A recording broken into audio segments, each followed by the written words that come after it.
terre d'hospitalité. Ainsi pourraient être présentés les arrondissements de Guider dans l'Omayo-Louti et Demsa dans la Benue, région du Nord Cameroun.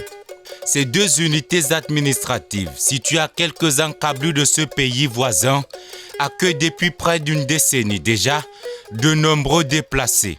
Ici à Gashiga par exemple, tout un secteur leur est dédié. Dans ces cases de fortune, vivent hommes, femmes et enfants partis du Nigeria à la pointe du pied pour trouver refuge au Cameroun.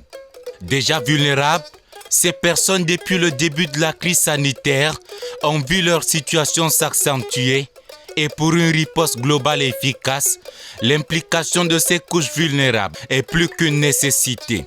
À Gashiga, les autorités administratives chargées d'assurer la coordination de la réponse anti-Covid l'ont bien compris. Nous la gérons d'après les prescriptions gouvernementales.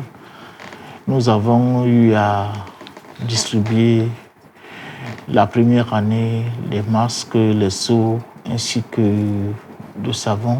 Et il y a eu un deuxième banc qui est venu dans l'arrondissement et nous avons eu à distribuer aux leaders d'associations de notre arrondissement.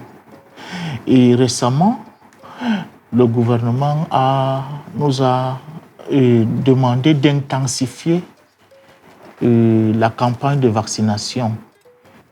Et nous avons eu à faire une réunion préparatoire à cet effet et en intégrant toutes les parties prenantes, toutes les composantes sociologiques ainsi que toutes les parties prenantes de l'arrondissement.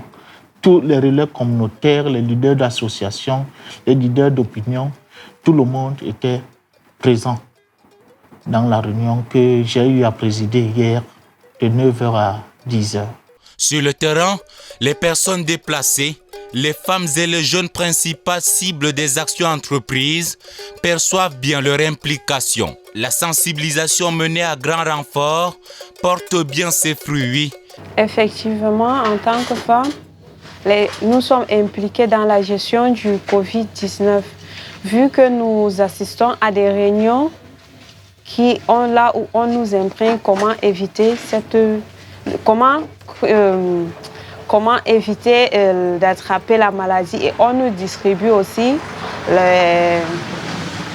les seaux, le savon, l'eau de javel afin qu'on passe se déposer chez nous pour que cette maladie, afin que ce virus ne se propage pas.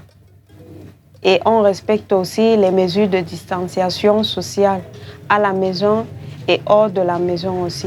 Ici au camp, où logent les déplacés, tous reconnaissent à l'unanimité que l'information liée à la pandémie leur parvient, même si l'insuffisance des appuis à eux apportés est déplorée de temps à autre.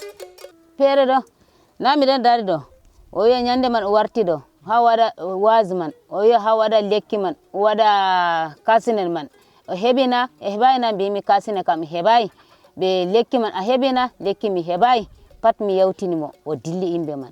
Dans les structures sanitaires, aucune fausse note n'est enregistrée, signalent les responsables. Les couches vulnérables occupent une place de choix. Elles bénéficient d'un encadrement particulier. Le spectre de la radicalisation ne plane pas, rassurent les autorités sanitaires. On a essayé de faire la sensibilisation sur la vaccination d'abord, parce qu'il faut d'abord se faire vacciner et vacciner les autres pour essayer d'éradiquer. Et en plus, on a essayé de sensibiliser les vulnérables, de vraiment être toujours sur les mesures barrières édictées par le gouvernement. Et vraiment, on essaie de le faire. On a essayé de distribuer le masque. Bon, on essaie de vérifier s'ils font le lavage de mains systématique qu'on a demandé. C'est avec une attention particulière que d'autres actions sont menées au profit des déplacés et autres couches vulnérables par les organisations de la société civile. Toutes les actions visent à faire d'eux des acteurs qui mènent un combat contre le Covid-19. Bon, le groupe vulnérable est vraiment très important dans la gestion du Covid parce que si on ne les intègre pas, la réussite ne sera pas à 100%. Bon, quand nous faisons les réunions de sensibilisation, On les invite d'abord. Bon, et quand nous partons sensibiliser dans les quartiers, dans les mosquées, les églises, au marché, tout, ils sont impliqués. Et ils ont leurs représentants qui viennent aussi à la réunion, qui repart encore les sensibiliser dans les quartiers. C'est avec une grande fierté que les autorités administratives, municipales, religieuses et les acteurs œuvrant dans la société civile soulignent que les couches vulnérables font partie intégrante de l'équipe chargée de lutter contre la pandémie à coronavirus.